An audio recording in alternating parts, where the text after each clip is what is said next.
All right, everybody. This is episode 2 of Frickin' Laser Beams, the Frickin' Laser Beams podcast. The deuce, if you will. Yes, the number deuce. People say that. All right, it is currently July 15th when this is releasing to the good people out there. In the future. As always, yes, Wetbridge? I said, in the future.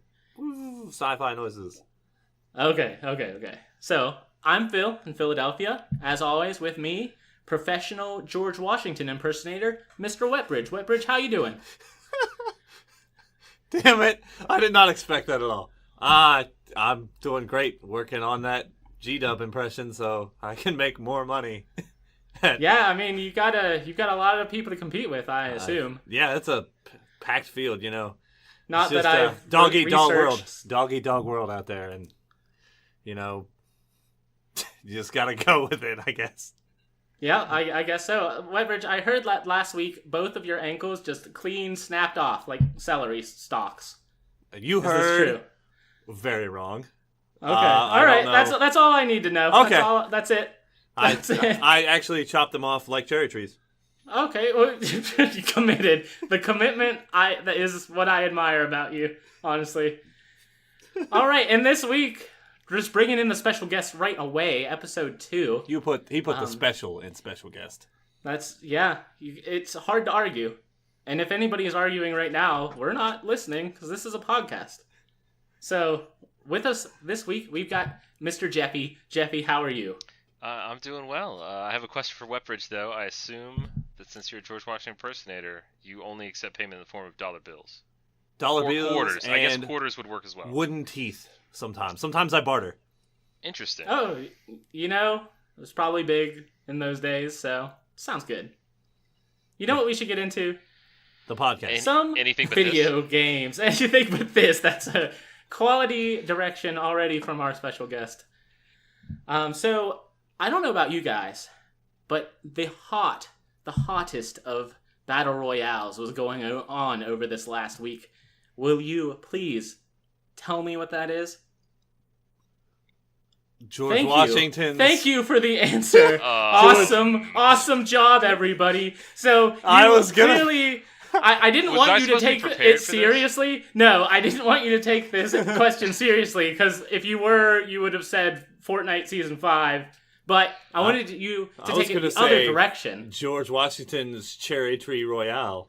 You're milking it way too hard. That was supposed to happen for a few seconds and go away. Yeah, the cow's dead, man. Yeah, it's usually a horse. The horse? Yeah. Whatever. Well, no, he was milking it, so milking it's a the cow. Yeah. Stay with me. Stay with me. That's fair. Sorry, my fault. I thought he was talking about beating a dead cow. I was like, that's the wrong thing. I mean, PETA is pissed off either way, I guess, so... That is fair. Fuck him. Alright, back to the news. What I'm talking about is a little game called The Culling 2. So, do you know about the release of this game? Nope. Was there a Culling 1? There sure was, Jeffy. Thank you for being completely up to date on your video games. Is this the video game version of The Purge? Well, I mean, I looked at the Culling, and it looks so shitty. Just so bad. Oh, wait. That's the Rick and Morty version of The Purge, isn't it? The Culling? I have no idea. But so, to give you a little history behind this. So, you remember Radical Heights, right? Yes. So, Radical Heights was kind of like this Hail Mary from Boss Key to try to save that studio. Right. Trying to latch onto the Battle Royale stuff and save the studio. Right. And they released that game for free really, really early. Well, The Culling 2 kind of went down this exact same route, but instead, they released what they were calling a complete game for actual money. What they were culling a complete game? Oh my god, no. Oh, I looked it up. It was called... crap. It was not... The Culling in Rick and Morty. I looked it up. I was wrong. Alright, sweet. Are you going to tell us what it is? No, I can't remember what it was. The festival. Right, awesome, it was the fantastic. festival. It was the festival. So, anyway. So The Culling actually had a pretty decent following, or like maybe a cult following is kind of the way to put it. It was What about around. Cullowing? Oh my god. Okay, I need to like veto any pun related nonsense. Why did I agree to be a guest on this show? I honestly, at this point, I have no clue. Because you hate yourself. That's very fair. So tell me about the culling. Let's get Yeah, past so him. the first game, it was in early access for a good while. It had a decent following, I suppose you would say. Like, it didn't catch on fire like the other Battle Royale games did, but it had a pretty unique spin on it. I mean, it was very clearly kind of like Hunger Games like. It had a crafting system. A lot of the early fighting was done with melee combat instead of just guns like PUBG and Fortnite, where melee is more or less a non-factor for the most part. Right. I think actually, not to say that, I remember seeing the original culling. Not to say it was all melee based for the most part. I do remember seeing that that was its thing. It was the different battle royale. Right, and the reason I bring up Radical Heights is because the Calling was kind of doing a similar, not like the 80s game show thing, but it was still doing like a game show thing.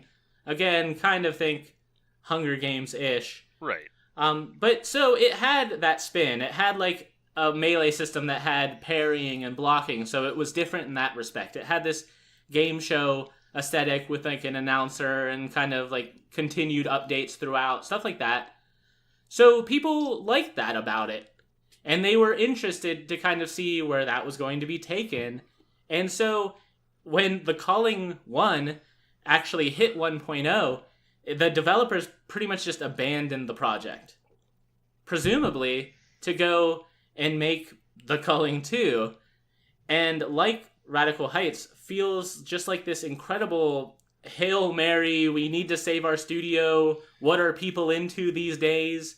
And the Culling 2 drops, and it's just like this horribly offensive PUBG ripoff that has carries none of the goodwill or the mechanics or the things that people like, the uniqueness of the first game, and substitutes it all for, hey, what if this was just PUBG? So something I've always found intriguing is that there's all these copies out there. Like, there aren't many original ideas in video games anymore. Like, somebody sees something and they try to copy off of it and, like, get rich quick, But, like, as we've seen, the things that do really well are the things that do things that are similar, but they add a new twist. Like Fortnite.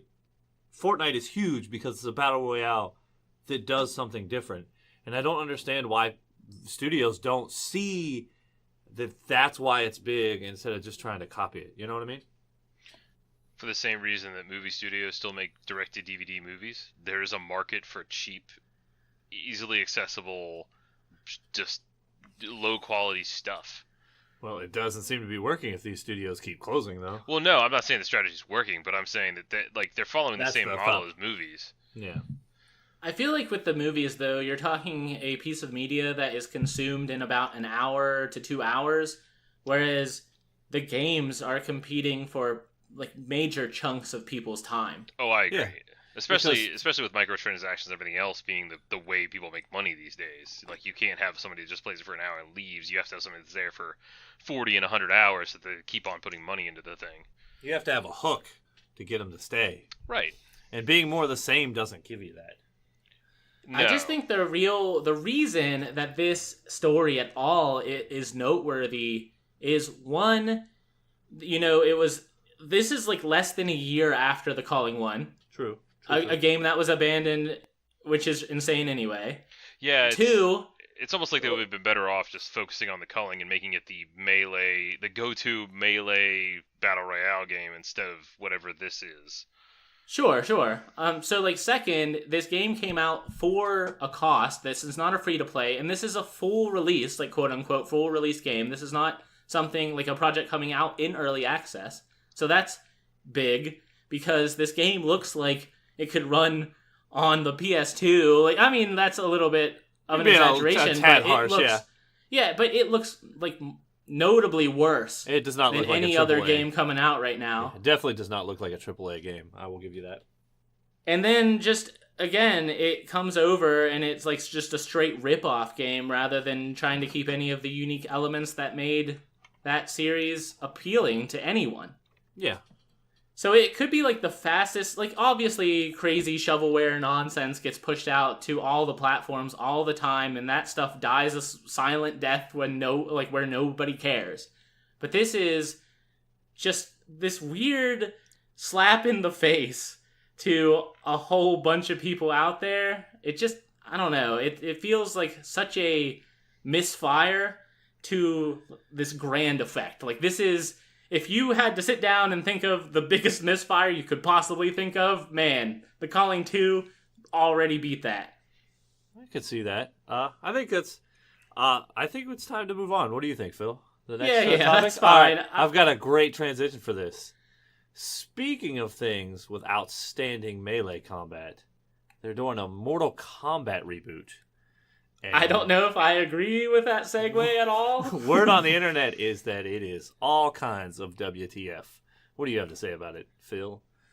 Yeah, so I just want to kind of roll through a couple bullet points for this because it's insane. And full disclosure, it has come out to be pretty questionable in the long run, but some of these descriptions are just amazing, and especially since we've been kind of talking about how these video game movies usually just abandon their long-running, like the video game's long-running lore. They change things all willy-nilly for no apparent reason. But questionable is my wheelhouse. Questionable, like, okay, let's see if any of this excites you guys. All right. Are you ready for a character? Classic Mortal Kombat character, Cole Turner.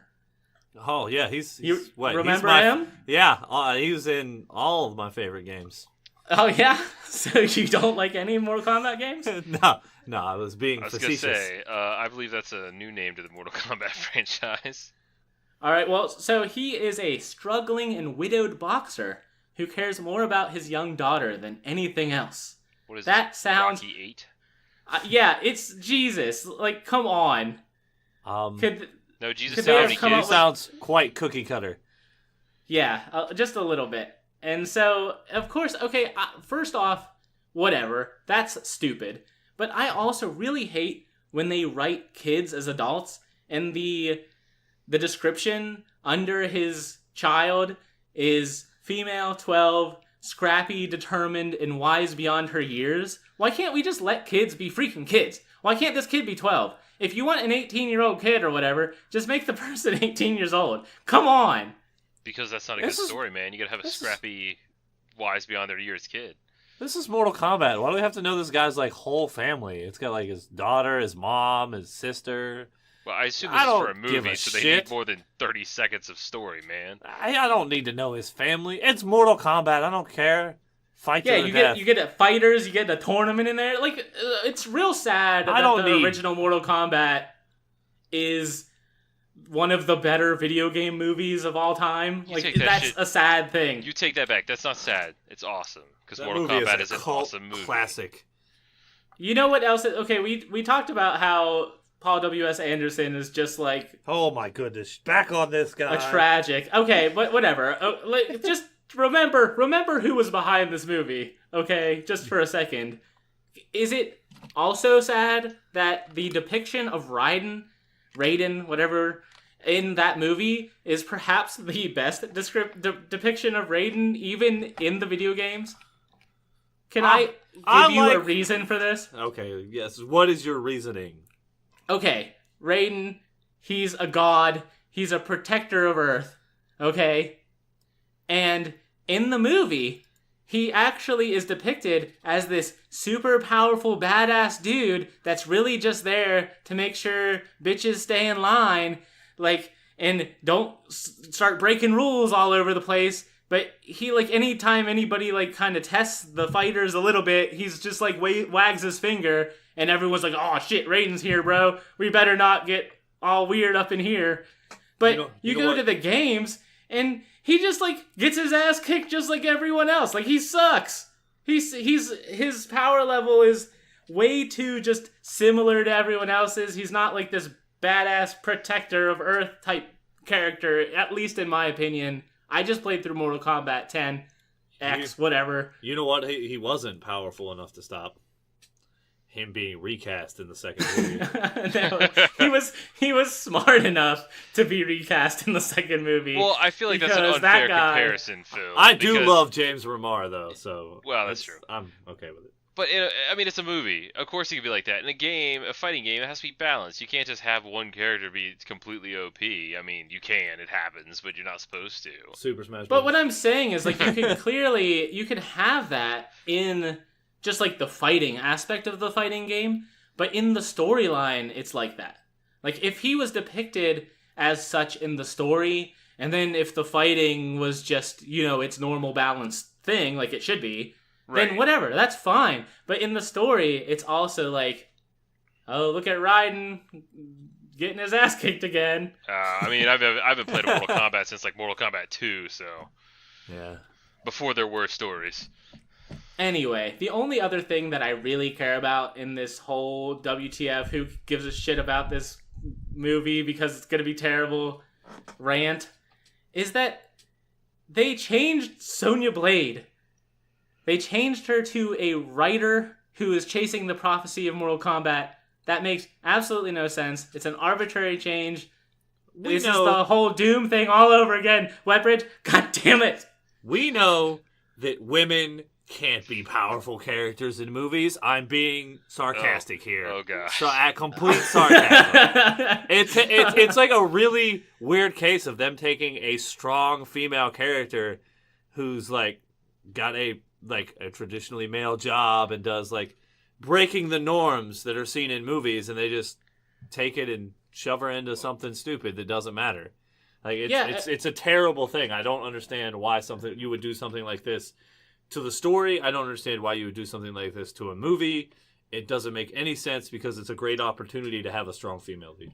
Well, I mean, it makes no sense. Let's also keep in mind that this is a rumor on a message board that no one Sure. knows if it's even friggin' true. I mean, I agree. Oh, fine. this is gospel, Jeffy. How dare you? I know, nothing on the internet can be false. Yeah, but like you said, they took this character that is super badass in the game, super badass in even the old movie. I don't know about the second movie. I haven't seen that shit in forever. She also was badass in that movie. Well, yeah. And then they're like, hey, effing beautiful brainy blonde writer. Yeah, I mean, I don't need Hollywood, Sonya Blade baby. to be beautiful. Change that stuff. I don't need Hollywood, baby. I don't need Sonya to be beautiful. I need her to kick some ass. All right. Can't well, she be let's. both? Sure. She could. It's fine. All right. Why Let's isn't go. Cole a beautiful, struggling widowed boxer? That's what I want to know. Why can't Cole be beautiful? Wetbridge, just start the hashtag make Cole beautiful, and then like one person will get what you're talking about, and everybody else will just ignore the shit out of that. Sounds like about everything I say. That's all right. So we've been talking a little bit about just the viewership of esports in general, and I'm in a city that actually advertises esports on billboards. You have a team. weird. Yeah, which we have an Overwatch League team, and this is about the Overwatch League. So, so I just something to ask you guys about this. So it's coming to ESPN prime time, which is a reasonably big deal. So we're talking like Friday on ESPN 1 at 7 p.m. type of prime time. Like this isn't ESPN 8, the Ocho. That's my favorite one. God, man. I wish it was though. But this is legitimately putting... I mean, they've done this from time to time before, right? They've put the EVO finals on ESPN. Even though that may have been ESPN 2, I would have to take a look at that. ESPN does have like an esports tab on their site too, where they cover Overwatch, CS:GO, Dota, League of Legends. Do you think this is another push of, hey, we really need to make this a thing because we spent $20 million per team on this, and like the money is there, let's push it? Or is this an actual interest? Do you think this is a public interest in America? Well, I mean, obviously this isn't America only, but most of the teams, maybe not with American players, but with American city We'll let Jeffy, affiliation. We'll let Jeffy answer this one first, and then I'll come with what I say. Well, okay, so I will preface this entire thing with I don't watch sports that much. I watch World Cup, I watch hockey sometimes. Like I like sports that are constantly action things going on. I hate all the commercials and football and all that stuff. But the esports stuff never has grabbed me as something to watch, and most of it's because of the medium. Like with sports, yes, I can't go out and play football by myself because I need I need 40 people to play football.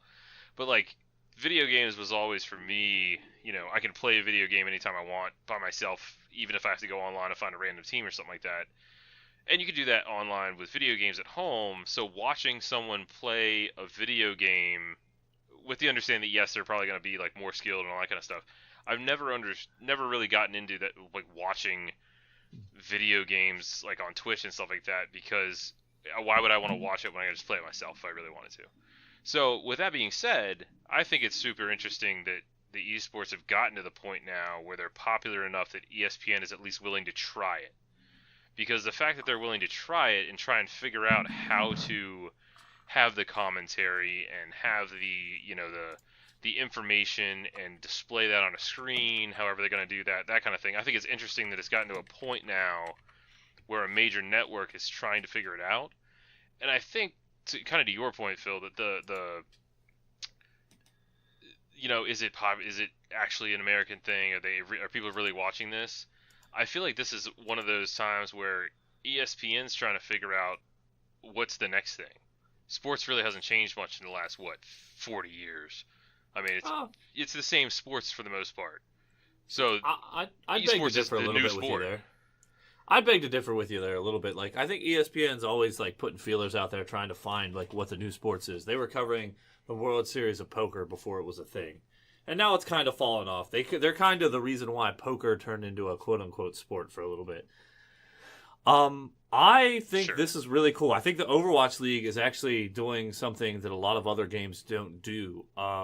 Like most games, you have like with League of Legends per se, you have your TSM, you have your Energy, you have these organizations that like people have loyalty to those organizations, but organizations leave games all the time. Like Smite doesn't always have the same professional teams. League of Legends doesn't always have the same professional teams, even though some of them have been around forever.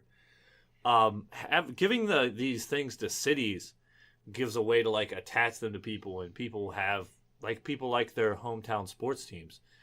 It gives them a chance to like their hometown esports teams as well, and maybe get into something they wouldn't usually do. I like watching video games a lot because one of the best ways to get better at a game is to watch someone who's better and emulate the things they do. Oh yeah, and I guess like me saying that I've never gotten into it is not like trying to belittle or anything like that. Like if you like watching games, that's great. Like I just have never gotten into it for whatever reason. And but I think okay, go ahead. Sorry. No, I was just gonna say I agree with your thing about the cities and teams though. Like I feel like attaching them to a city makes a huge difference on people trying to follow and keep with it when it's not an organization that may or may not come back every year. It's a team with a city attached to it. It has a location. It in theory has a fan base built in. The other thing I would say is I think that a lot of people are falling out of traditional sports. Like younger generations. I mean, sports are still there, but like the viewership is down for a lot of sports, especially the NFL with things that are going on in the NFL. But like, I think esports in 10 to 20 years will be like regular sports are now. I think this is the future of sports because like you have a lot of injuries and things like football. You have the brain, traumatic brain injuries, concussions, all that. And people are stepping away from football at young ages. And there's just so many injuries and the physicality of it. And this gives people that may not be as physically gifted as well another outlet to come up. And I just think as esports grows, it'll be something that, builds with younger generations. And because it's got like the same sort of window for maybe a little younger for the peaks of players, So I'm thinking it'll grow and this will be like basically the future of sports. And I think ESPN's trying to get in on it while they can and build their base now before it blows up. Right. And I think it makes a lot of sense, and I don't disagree with you that, like, esports is definitely going to grow and grow. I mean, we've seen it grow over time. It's going to continue to do so. And I agree for a lot of the reasons you said with, the physicality of sports, and you're finding out that there's a lot more long-term effects to playing professionally and all that kind of stuff. I still think there's, esports is going to have its own, not silver lining, but its own issues with long-term players and all that kind of stuff. Oh yeah, It'll just be different. You're gonna have different issues too, and you're always gonna have your people that fight back and say, "Oh, video games aren't a sport," but you still have your people that say golf isn't a sport. You have people that say race car driving isn't a sport. You have people that say poker doesn't belong on ESPN. You're always gonna have your naysayers and people that don't agree with things encroaching upon what they think is their opinion of something, because people like to throw their opinions out there, and people like to get offended, and people like to belittle other things that people like. It's just the way life is. You know Phil, all about that, don't Weppers. You don't have any opinions, do you? Nope, none. Well, yeah, I don't really love the argument of I wouldn't watch something that I could go do. Because that comes up so much. It's like, why would you watch people do this thing that you could do yourself? Because that's like most things. That's always been stupid to me. Because like I used to play semi-professional football, and I still watched it. It was cool. Well, yeah, and I guess that's just like a personal thing. Like, I'm not saying that that's that exact thing is a good reason. It's just I've never been able to get into esports, and maybe it was a coverage problem because it was just a stream of a guy playing, and that wasn't interesting to me. Or whatever. So like I said, I am interested to see what ESPN does with it, to see if their coverage can get me hooked on watching something. Yeah, and like with what Rich was saying there, this actually amuses me more than anything. That just inevitable Twitter storm of people complaining that video games are on their ESPN. Yeah. I love reading that stuff. Not my ESPN. Yeah, that'll be man, good. it's like, always shut the hell up. It's so many people yelling at clouds and whatever. It's great. Like that's going to be awesome. And the weird thing for me is people were like, "Oh, well, those are nerds." It's like 20 years ago, the people playing fantasy football were nerds to regular sports guys, and now like every business, every office has like a fantasy football league. Your regular sports people are getting more into this. And I think as this becomes more generally accepted, this will be something like fantasy football that like the stigma sort of goes away from it, and it's just something people do. Right. I would definitely hope so. I also think that, and this is just a side thing, we move on after this, but I will say that it's interesting to see ESPN, a cable news, or cable, not news, but I guess it's kind of sports news, but a cable station that is traditionally, you got to buy a cable to get it, is trying to pivot to get esports, which I also wonder how much of that is related to the fact that cable is dying. It's eventually going to go away. We want to stream TV. We only want to pay with channels we're going to watch. It's interesting. It'll be interesting to see what they do with it in that respect too, because they're trying to latch on to everyone's playing esports. Hey, streaming services are huge. Hey, people aren't buying cable anymore in a traditional sense. Well, how do we get to there? One thing I want to caveat on what you just said, Jeffy. It's interesting to me that they would do this, because this is not going to affect the Twitch partnership with Overwatch League at all. So you're still going to be able to see all the same things on Twitch. So maybe they're just trying to reach a different audience, maybe pull other people into it, or maybe just tell people, hey, that's weird. You don't have to be at your computer to watch this. Yeah, I think that is weird, Phil, but I agree with you, Wepridge. I think it is, so they're trying to figure out, and again, it might be they're rolling the dice and spending some money to figure out if there is more of an audience, or if it's something they should even be pursuing. This almost feels like they're trying to capture people that don't currently watch the Overwatch League. How many people would seriously watch it on ESPN over Twitch? Twitch is much more widely available. Well, maybe this is cool for someone that's at their grandma's house and ESPN's the only thing they can get to. Well, but think about it though. If you got a guy that likes to watch sports, is into watching the competition aspect of things, and you put the right coverage on a screen, he might be in a sports bar, and it's it's not no games on this season. He's just in there with his buddies one night, or he's at home with nothing else to do and turns on ESPN. It happens to be on, and then he gets hooked because it's still the competition, and it's still, this and that. And if they do the coverage right, you might unlock an entire new audience base just because you showed it to them. They might not even know. I'm honestly, that's a great point you bring up, the sports bar thing. Because you have a lot of people that are out of like Buffalo Wild Wings or any other place that shows sports. Exactly. That are just watching whatever's on, and they may see something and be like, "What's this?" Like, and like I've never really even seen anything about this before, and like, or like I've heard about this. What actually is this? And seeing people compete at a high level may make them want to go do it. Like people fall in love with football the first time they see it. Right. And I mean, so I travel a lot for work. I spend a lot of time not at home, sitting in a bar, just like hanging out. And if, I sit down and the Overwatch League is on ESPN, I'm probably going to sit there for 3 hours and watch it because I got nothing better to do with my time. And I would be more interested to watch that than anything else. So, shit, they might have an audience member that they don't even know about because I've never had the opportunity to watch it. I'm just eagerly awaiting the headline, "Man at Sports Bar Jumped Over Insisting Overwatch Be Played on the TV." I hope it does not get to that extremes, but it probably will somewhere. All right, well, speaking of those hot esports, so an actual pretty cool thing coming to Rocket League soon is that not only does it have crossplay between, it's PlayStation to PC and Switch, Xbox, and PC. We've kind of covered that in the past. But it's also getting cross-party support, which is more or less what you need to really realize this utopia of crossplay. I'm going to say this as such a good change. Very strong thing.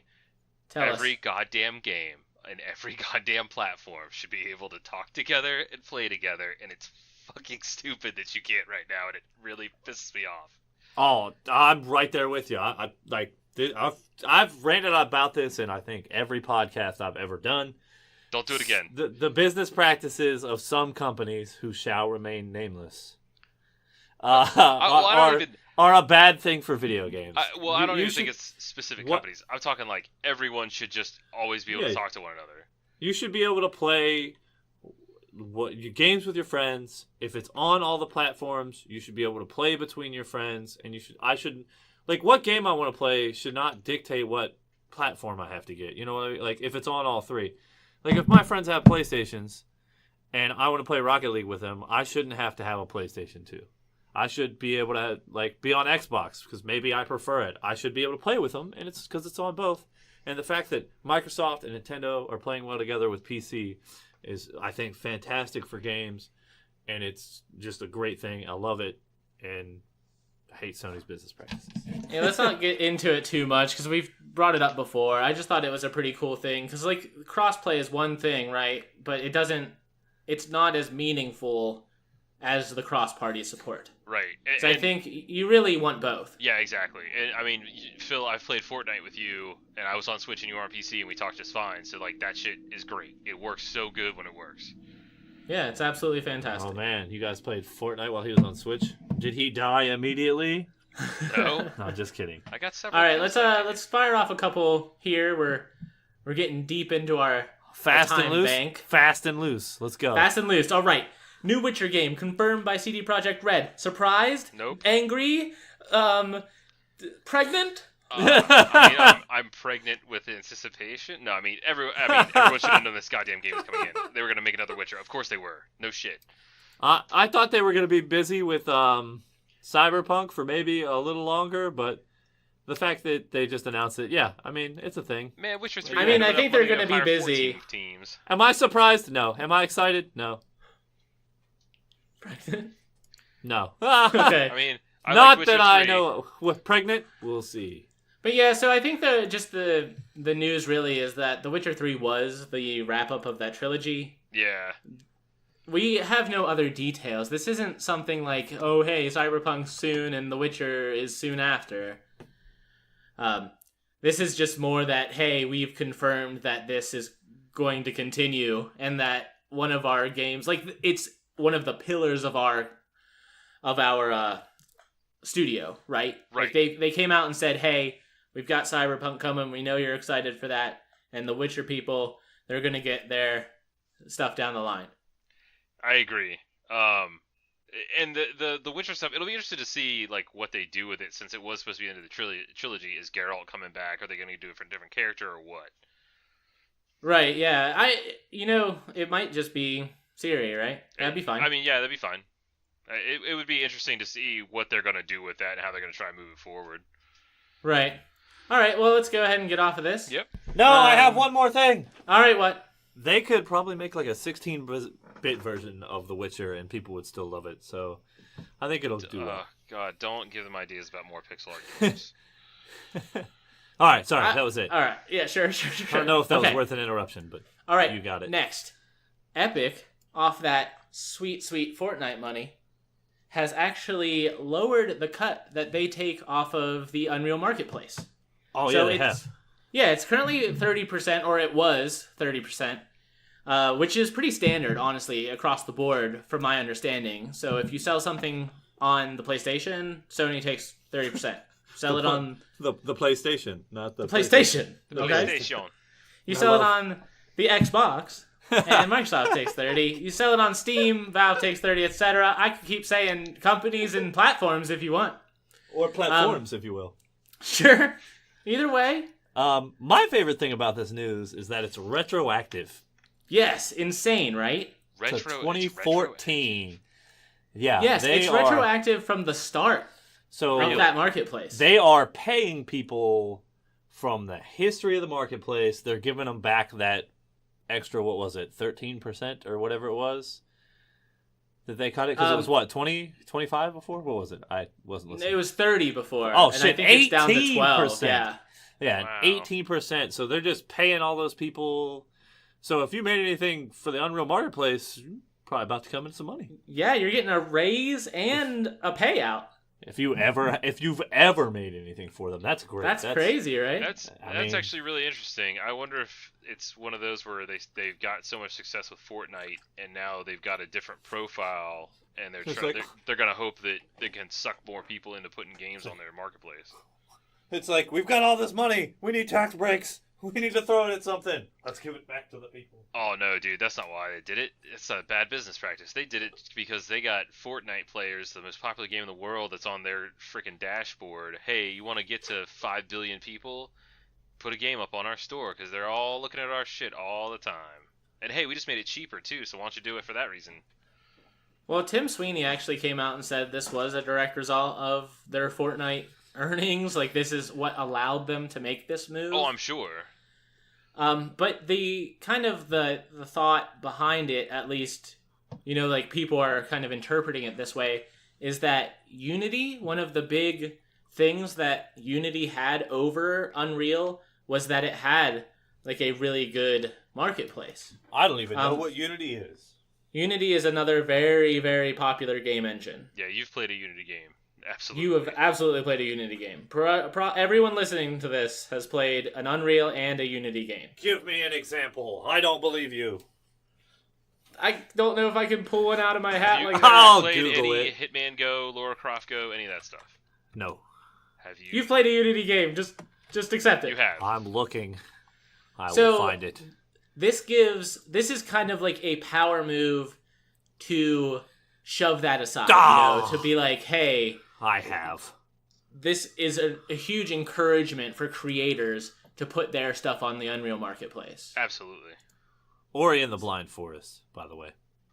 That's you've played so many more that you don't even know. I'm looking through the list right now. Don't even bother. I'm doing it. All right. Just let him do it. Washington Moving on, style. Rich. Anyway, Moving on. Move on. All right. So have you seen Cuphead? the tweets from Nathan Fillion? I have not. What are they? So he is tweeting vague. Well, I say vague references. Is Firefly to coming Uncharted. back? Is No. Firefly coming back? No! Come on. You've broken Never my coming heart. back. You've broken my heart. I'm done with this. So he's likely attached to an Uncharted movie. The whole rumored Uncharted movie that got put on hold. Pokemon Go. That's a Unity game. Stop looking at goddamn Unity Webridge, games. please focus. I have not seen those Oh. tweets, but that is extremely interesting because who else the hell would you get to play that character, honestly? I So know he who would hasn't you get really- to play Nathan Drake. Yes, who? I just have to Google it real quick. Oh my God, Wetbridge. He's the guy, the voice actor guy. who he's actually Oh my based God. on. Thank you. No. Your contribution to this Tom society. Holland. Nathan Drake God. was played by Tom Holland? I did not know. Nolan North. Yeah. Yeah, sure. Tom, what kind of crack drugs are you on thinking that Tom Holland played Nathan Drake? Dude, it said it when I Googled it. Clear- Nathan Drake oh, voice actor, Google never Tom lies. Holland comes up. Uncharted, Drake's Fortune, Good- Tom Holland. Google never lies, Suck Phil. it. He's right. It must be Tom Holland. You're just an idiot. All right, yeah. Sure. Suck no, it, I don't, nerd. I don't accept it at all. Suck it, nerd. Wow. Oh my God. Okay, so I guess the question would be if you let's freaking forget Nolan North, right? Let's forget Nathan Fillion. I'm not forgetting Is there Tom anyone Holland. else? Yeah, you better. He plays young Nathan Drake. Okay, that makes way more sense. Jeez. So, is there anyone else out there that you would trust, like entrust to be Nathan Drake? The Rock. No. Screw dude. it. That's just stupid. The Arnold Rock Schwarzenegger. is in every action movie, dude. It's The Rock. It's The gotta Rock's be. time, but not for this movie. Jason Statham. Get him a one piece or a toupee. A One Piece? Onesie. He does the whole thing. He's got like the butt flap. Come on. I would love to see Jason The Statham iconic. with a one piece and a onesie. Yeah. Yeah. Broforce was made in Unity. I've played a few games. Webridge, in Unity. please stop No! with the Googling of Unity games. Can't stop, won't Oh stop. my God. Oh, Jesus. All right, let's talk about something slightly more serious. Move on. Let's calm down. Let's come down from this absurdity. Uncharted, let's go. Woo! So, as you all know, the internet is a horribly scary and terrifying place. So Yes, it is. lucky us, right? I'm not allowed there alone. You're You all gotta get anywhere parental alone. permission. Yes, I do! Sorry, I was hiding from the internet in the other room. Because I'm So, alone. there's been a lot of controversy this past week surrounding two firings that happened with ArenaNet. Were they Patriot missiles? No. These are the people working on Guild Wars 2. So one of the writers was on Twitter and was kind of like discussing the difficulties or like the intricacies and how difficult it is to write characters in an MMO that you can relate to, you know, that are compelling. And kind of it was a question in earnest, but was a pretty like, hey, I've heard this question before, definitely, you know, this is like the did you power cycle it type of question, you know, is it on? Right. And Yeah, so right. she gets defensive. And I'm sure, and like everyone's got their bad day, everyone's heard a question one too many times and they kind of like freak out about it. Absolutely. I'm sure everybody kind of feels that they need to be defensive from time to time when their skill at a job is being questioned. Right. So she gets defensive, and no one's really coming out and saying, like, hey, you handled this the best way. But then she has a coworker that kind of stood up and was saying, like, you know, just defended her a little bit. And this crazy hate mob forms, like, out of nowhere, like any other Like the internet-related hate Yeah, mob. like the internet is known to do. And they were both fired 12 hours later, and this happened over July 4th, so it was like it was 2 hours later, you know? So, like, it happened on a holiday, and presumably they didn't make this decision on the holiday. So it's like they got to the office the next day, was like, oh, hate mob, better get rid of these two people immediately for a little bit of a Twitter spat. Yeah, I mean, I read the article on this from, oh god, I can't remember where it was. I think I read an article on Kotaku. I'm not sure. That sounds, yeah, they did cover it. Okay, yeah. So I read that article, and like the fact that the fact you get fired for like a mob on Twitter being mad at you about something is insane anyway. But the other part that I thought was interesting, and maybe because I'm like in the business world a lot of my day, like the fact that these companies did not have and don't have in many cases any kind of social media guidance or policy for their employees when you're working on in a medium that is literally interactive media and there's web presence all over the place, especially in a Guild Wars 2 situation where it's an MMO. you don't have guidance for your own people on what they should and shouldn't do and how they should react on Twitter, whether it's their public or their private accounts. Like, it's 2018, for fuck's sake. Like, what are you guys doing? Yeah, I mean, especially for someone like me, like, I'm in a job where there are plenty of things I am just straight up not allowed to say out there because of what I do.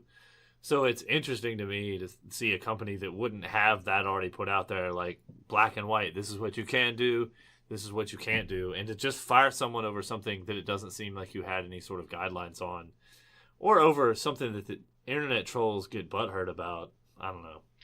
It just, the reaction seems so outstretched by what occurred.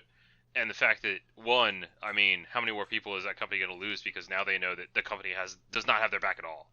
Like, yeah, it sends a horrifying message to the rest of the staff. Oh, yeah. Like, hey, one little slip up, or if any group of people gets together and decides that any one person here needs to be fired, well then, kiss your ass goodbye. Right. There are so many more outrageous things that happen every day on Twitter that it's just like, why is this what got somebody fired? Like, there are plenty of more outrageous things said by people who should be more professional, by heads of companies, by just, big business people, anybody that are just absolutely crazy. And then somebody defending themselves, I don't, it's stupid. Well, and again, like, it's 2018. The fact that this company doesn't, I mean, and it seems like it's not just the one company. It's like the industry as a whole doesn't seem to have any sort of, it's normal for them not to have any kind of guidance or anything. It's like that, which is insane. You can't expect employees or anyone to already out of the box just know how they have to present themselves on Twitter on their personal account when they're working in a thing where they have exposure. Like, you can't assume that they know how to handle themselves. Yeah. This stuff tends to happen in video games a lot too. I remember a story a few years ago where one of my favorite streamers, who I'm not going to mention, was fired from the company they worked for when they weren't streaming because of something they said on their stream. And it's just... Wait, what? You said they weren't streaming for something they said on their stream? They were streaming, like, when they weren't working for the company. Oh, okay. They were working for a video game company, and in their free time they streamed, and they had a lot of subscribers. And they said something on their stream, and the company parted ways with them over that. Well, and it wasn't even that bad. It was just a bunch of internet people got butthurt about it. I don't know. I know what you're talking about, and I kind of feel like he should have been fired, so I'm going to disagree with you there. Okay. The points he made, I felt like, were maybe some valid points. But, people have bad days and say things, but it's this new era where everything you say is taken, can be taken out of context or taken a certain way. So I guess internet, if you're on the internet, you need to be careful with what you say if you're a professional at the same time. Well, absolutely. But again, the companies have a responsibility to tell employees, like, hey, don't do this, or this is the guidelines on how to handle yourself when something like this occurs, because most people don't know. Like, especially people that are like community managers or stuff, or in the community, like they interact with community. If you've never trained them, that might be a person that's only been like on the team for 6 to 8 months. They're not used to having 10,000 people trying to talk to them at one time. How are those people supposed to handle that stuff? They don't know. Right, there's clearly a line, and that line needs defined by these companies. Like, so if someone was using slurs and craziness and hate speech like that and got fired, like, yeah, fire them immediately, sure. Yeah. But then if you've got someone that's just kind of having a bad day and like calls, like, curses at someone and tells someone to shut up or whatever, that shouldn't be grounds for being fired. So, like, there is a line, and that line, it seems like the only, like, fortunate thing coming out of the situation is that line is actually getting drawn for a lot of people. Right. A lot of companies are coming out with this. They're coming up with good guidelines for their people. Here's something else that's, like, another thing, too, is it depends on who does it. Like, I remember a few months ago... Was it a few months ago? How long was this? Back in March. So more than a few months ago. Ninja one of the most popular streamer in the world, uses the N-word on stream. He was rapping to a song, but he uses the N-word on stream. And, like, nothing really happened to him. Well, because there's a difference between a guy, like, singing along to a song and a guy yelling expletives that are, like, intentionally hateful. I feel like that's on the same level as what Papa John just did. I still don't feel like there's a difference. Because Papa John wasn't like he wasn't using it in a hateful way. Was he rapping to a song? He was referencing a word that someone used, but he said the whole word. And I feel like it's the same thing. Like, I don't say that word in songs with that word. Like, it's still not something you're supposed to do. And I just think it, like, different. I feel if that would have been anyone other than Ninja, he would have probably been run off of Twitter or Twitch. Well, you say, like, the backlash wasn't bad, but that was covered by everyone. Yeah, it was covered by everyone, but nothing really happened. He's still the biggest streamer in the world. Because it seemed like a genuine, like, hey, maybe this guy isn't a super racist. Well, and okay. There is some context behind, like, that you can't just, like, you have to also have the context here, right? Right. Well, and I would also say, Wetbridge, that you're comparing Papa John, a CEO of a multinational company worth billions of dollars, to Ninja, a streamer. Like, don't get me wrong, worth I'm not a lot of money. Well, no, that's fine. But Ninja is his own. His personality is his business. It's Papa John's business is thousands of employees, and there's corporate stuff they got to deal with, and there's regulation they got to deal with. And but he is also the face of that entire company. Yes. So exactly, like, he's the face of an entire company, not just one streamer's saying something that he is. I feel like Papa John is the brand and Ninja is the brand. In the same thing. In the end, we're going to have to just move on with our opinions being our opinions here, and the people out there can choose to disagree. Who to agree with in this case. That's fine. But speaking of, and maybe you'll have a differing opinion on this as well. I probably than us. But Rainbow Six Siege has started automatically insta-banning people for using slurs and hate speech in text chat. Cool. Can this just happen everywhere, please? So you're cool with this happening everywhere? I am. Twitch chat, Blizzard. Oh yeah, everywhere. Let it happen in every text chat ever. I was in a Twitch stream today where someone's actual Twitch name was I kill N-words, and he just said the N-word like 37 times and just spammed it until a mod could get rid of him. Like, that should be something that is just globally banned. You're gone. Get out of here. It should block the communication and ban you. Yep. The only thing that I was disappointed about in this story was that I actually felt like the ban period was not enough. It should be an instant permaban that you can appeal. Like, if you were using it, I don't even know. No. Maybe if I say honky and I get banned, I'm probably gonna be mad. I don't know if honky would be a slur necessarily. I mean, technically it is. Well, all right, but let's chill out on presuming slurs before we get ourselves in some shit. I'm not trying to belittle anyone or say that a slur is not a slur. I'm just saying, like, it should be insta-banned with an ability to appeal. Like, just in case, I don't know, you accidentally typed it. I'm not really trying to say anything here. Like, I think insta-ban in case something accidentally gets banned, like something gets picked up in the wrong way. Well, no, just saying that if you say it, you shouldn't be banned. I'm saying, like, if something happens, you should have an appeal process. Be transparent. Like, here's the word file for you if you somehow don't know all the words you shouldn't be using. Yeah, exactly. Don't use these words, and if you do, I'd be okay with making it 2 strikes, where you do one and maybe you're banned for 24 hours, and then on the second one you're just gone. Insta permaban. Because as it is now, it's great that they are auto insta banning these people. It's insane that people are angry about it.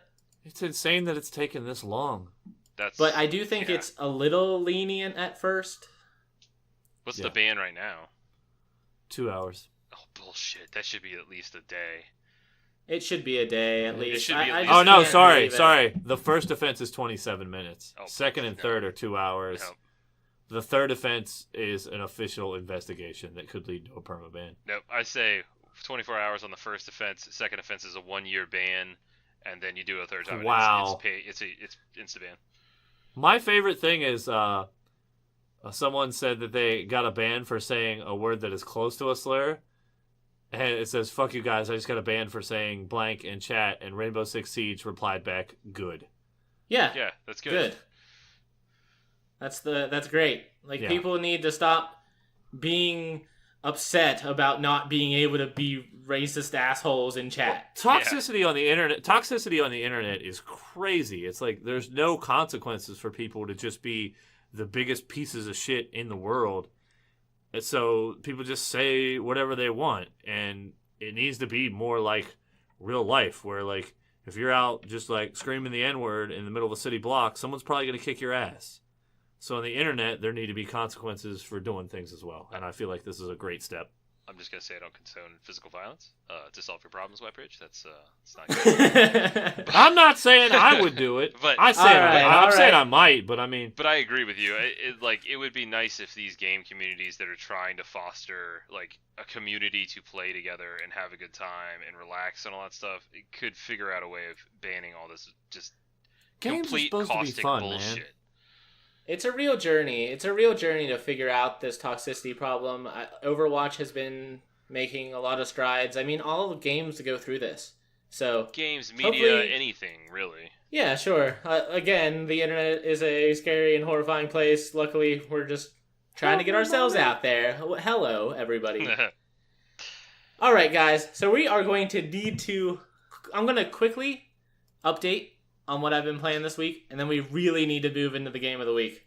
Okay. Sound good with everybody? Yep. Absolutely. No. Okay, quick. I've been playing Enter the Gungeon a whole bunch more. There's a free update coming for anyone that's interested in the game. It's a little old, but the gameplay is super satisfying, and I just keep coming back to it. I finally finished a run after a couple weeks, week and a half or whatever. I love it. People should check it out. It's amazing. It's about to be even more amazing. Okay. And the other thing, I have to talk about this, and it's the last time I'm going to talk about Assassin's Creed Origins. I know I'm like super late to the party. But I think I'm done with this game. And the reason why is because the open world structure of this game is an absolute double-edged sword. So on one hand, it's allowed me to weave like my own interesting stories. So you can go into these encampments and kind of approach them however you would like a Metal Gear Solid 5. So I'll go in, and I'll like creep around and silently take out absolutely everyone in the camp, except for like the big bad captain bro that's standing right in the middle. And then after I kill everybody else, I'll go back around to the front entrance and then just waltz my ass in, being like, "Aw yeah, time to do this." And, you know, he sees you and he's like, "Oh, call for reinforcements." And I know everyone's dead. And I'm like, "Oh, yeah, this is awesome." So I got that. That's cool. I can write my own stories, right? Yeah. But then on the other side, the side that pretty much makes me want to quit playing this game, I got to a point where it's like, oh, man, now these super badass warriors are hunting you. And they will attack you on sight. They're out to kill.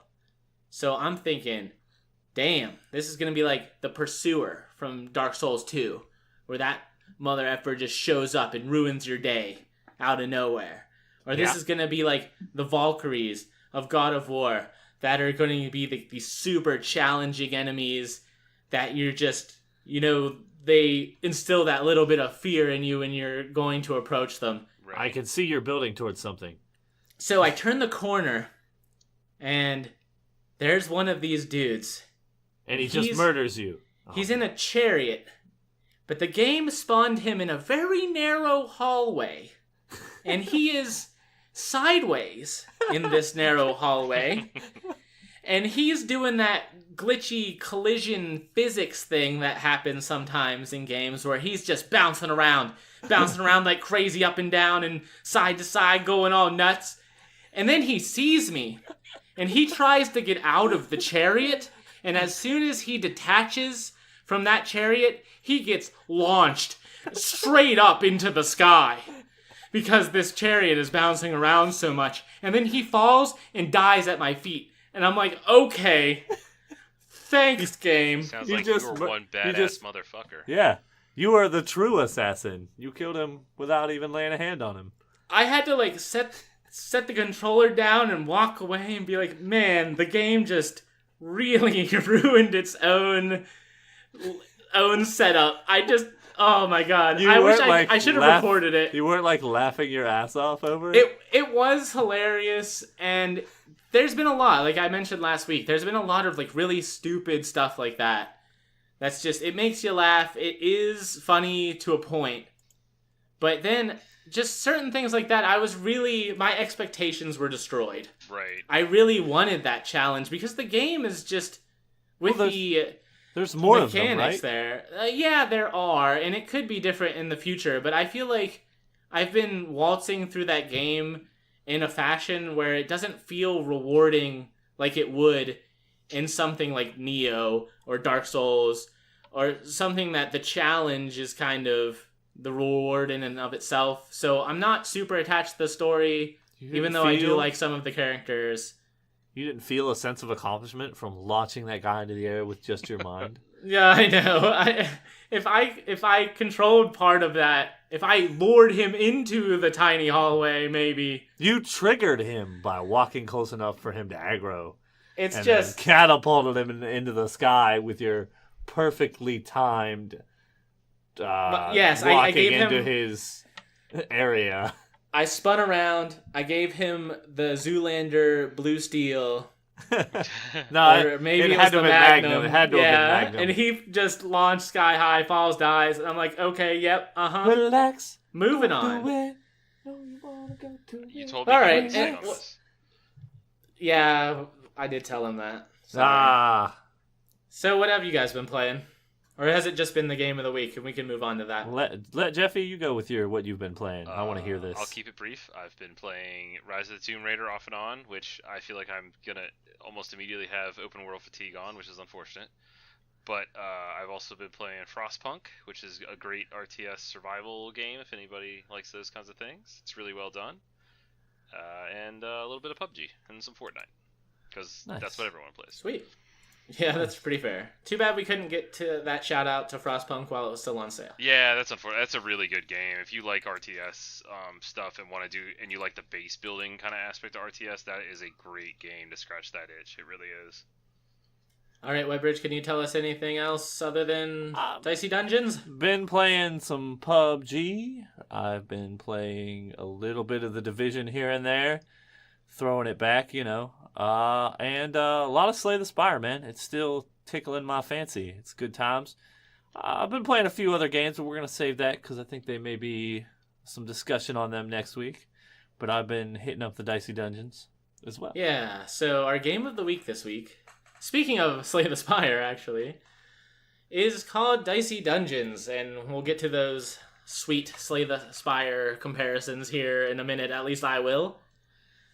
So, Webbridge, what can you tell us about Dicey Dungeons? It is a dicey game. It's in 2 languages. It's super loud when you start it up. It's also a browser-based game where you play some different characters. One that's a question. Oh, that's actually, there's a question mark one that is not around. There's also a hard mode. I did not know that. I'm looking at it right now. There is, yes. Is it often something desirable when someone's choosing a game? They're like, is this game in 2 languages? Sometimes. I was just wondering, you mentioned it's currently in English and Chinese, I believe, for anyone that is listening to an English podcast but wants their game in Chinese. I do. So there's support for that.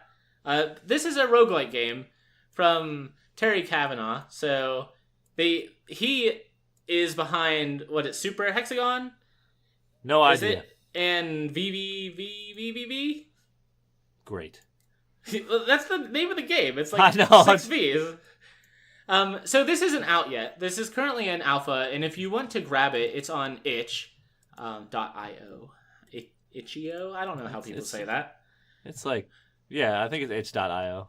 But it's coming out this autumn, and right now, if this discussion does sound interesting and you want to go try it, the kind of caveat right now is that it does not have final art or music, so you are definitely playing an early version of this game. I would say it's early access. But so, for me, when I first started playing it, so to kind of go through, it's like a dungeon crawler type of thing. Like you have a bunch of rooms that you're making your way through, and how you fight the enemies in these rooms is that you have a loadout of sorts, and then you have a number of dice. And so your turn, the dice roll, and then you can kind of assign each die to a different equipment that you have. So like, let's say you have an equipment that says, like, for an odd die, you get 3 shield. Or put an even die here and you do that much damage. Something like that. So, like, that is how you are kind of attacking and defending. And it gets more complicated depending on the characters that you use. Don't forget to say that your character is also a dice. Yes, well. that is true. Your A character die. is a Die, sorry. I get the my bad. name now. Dicey Dungeons, you got that? You figured it out? Figured it out. It's All very, right. Very punny, if you will. So the thing here is, though, for me especially, I played through as the warrior, which is kind of the denoted easiest character to get through a run with. And I got through the run in a single try. Really? With the warrior. The warrior's the easiest? Yes. I've not gotten through a warrior run yet. Also felt like the game was just a little too straightforward. It felt like Slay the Spire Light to me. Kind of like a mobile version of Slay the Spire. So Slay the Spire is so good. You are, as you progress, you're getting new equipment. You can buy equipment from item shops, you're opening chests. But for the most part, in that run through, it really was just like, here's my attack abilities, here's my defend abilities. You get kind of a special ability that you can use for every 10 damage you take or something to that effect. And each character has a different one of those. But so going through it with the warrior, it just felt real straightforward. It felt like something I had done before and maybe wasn't as fleshed out as something like Slay the Spire. Because in that game as well, you're moving through enemies, you're building a deck as you go, but really felt like it was a more customizable and strategy-heavy thing, whereas this felt a little bit RNG because of the dice roll aspect. But honestly, for me, what really started to prove this game for me was getting into the characters that did not have that very straightforward attack, defend strategy, that straightforward mechanical style. I can see that. That's one of the things I like. I enjoyed my run as the what was it? The robot. I think that was my favorite run. I've tried all the characters except for the witch, and the warrior is a little too straightforward. He has problems with fights if people attack too much. But my only run as the robot, I won, and it was a lot of fun. So can you kind of describe how the robot plays a little bit differently? The robot has usually you start with a certain number of dice. Like the warrior starts with 2, and then when he levels up, he gets an additional dice. The robot actually has this interesting aspect where he has this button where you compute, and every time you do a computation, it builds up your CPU bar, and you can't get your CPU bar to go up over, I think it's 11 to start with. So the first time you click it, it'll roll you out a dice, and whatever the dice roll is, it'll bump your CPU up that many numbers. So say I roll a 2, then I'm at 2 out of 11. So I have a 2 dice that I can use on any of my pieces of equipment like any of the other characters, and all his pieces of equipment are Final Fantasy themed, which I like because I love Final Fantasy. But yeah, you just basically compute, and if you get it perfectly on the number. So if you get like a perfect 11 out of 11, after you can compute as many times as you want. But as soon as if you get a perfect number 11, it's a jackpot, and you have certain other abilities that do things off of a jackpot. But if it goes over, it just ends your turn. And the cool thing you is like error out, and you lose the ability to use any of your equipment. Yeah. But the cool thing is that you can use the equipment in between rolls. So you can like roll a 6, use a piece of equipment, like roll like a 4, use a piece of equipment, and then you can be like, well, let's see if I get that 1. You know, it's cool. It's actually really neat, and I think it's way more compelling than that straightforward roll and assign to equipment. And so then there's the inventor, which has that dude is super hard to play. He's really neat because his equipment changes more rapidly than any other. So he has like a gadget that he can use every turn, but then when you complete a fight, you have to sacrifice one of your current equipments to replace that gadget. So you're like constantly evolving your style throughout. Unless you do what I did, and I messed up and got rid of that ability for an ability that would, instead of changing 1, you change 2. And then I ran out of equipment and lost. Oh, wow, that sounds awesome. / awful. It was awful / awesome. And then there's finally... Jeffy, by the way, did you get a chance to play this game? I have not played this game. And okay. Hearing you guys talk about it, though, I would like to check it out, because I've had a hard time finding any roguelike that... The whole roguelike genre usually just does not do it for me. But this sounds a little bit different, so... I would say, perhaps, I think it's the 20th of July is when the art and music is going to start coming in. So I don't think it's like the full-on shift over to the new stuff, but like some of the art and music will be applied. That will be the final version. And even though the placeholder music gets stuck in my head pretty hard, I turn it all the way down because it's so loud. It is very loud. But I think that the presentation of this game will go a long way in selling it to people, because right now, it's definitely a weird one to look at. Like, you might pass over it just because of its kind of obviously placeholder aesthetic. Gotcha. It's charm. Charm. But yeah, so I like it. I think it would be an amazing game on the go, on a phone. Oh, yeah, if it could just like save your state, it would be something. It feels like it's built for a phone, actually. Perhaps. Yeah, it really Perhaps does. a Switch. Ooh, yeah, absolutely. Maybe. It really should. Just something that you can kind of, open up, slide some dice around, do a fight, maybe 2, because they're pretty quick. They're only a couple minutes each, maybe less in like the start of a run. And if you could just do that, that would be a really compelling case of why to pick that game up. Yeah. All right. Yeah, that sounds interesting. Anybody else have any?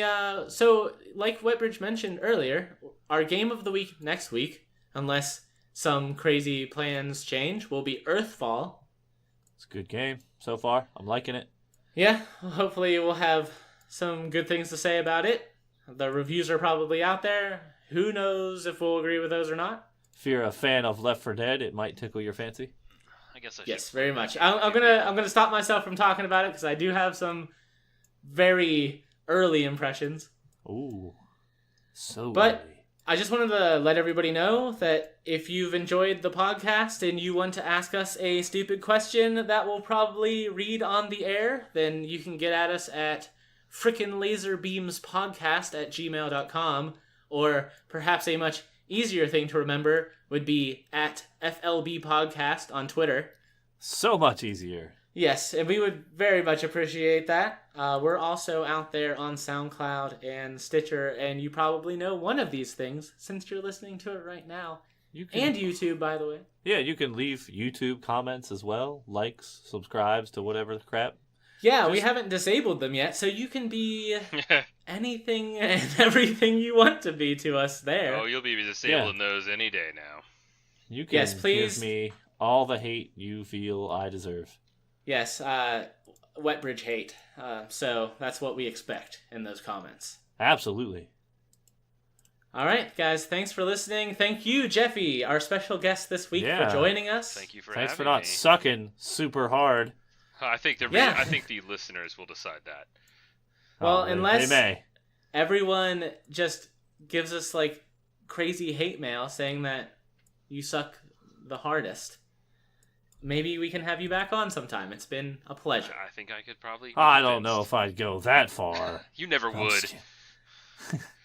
All right, Wetbridge, take us out of this business. All right, guys. Thanks for being with us. It's been a good time. Hope to see you next time. But in case we don't, good afternoon, good evening, and good night.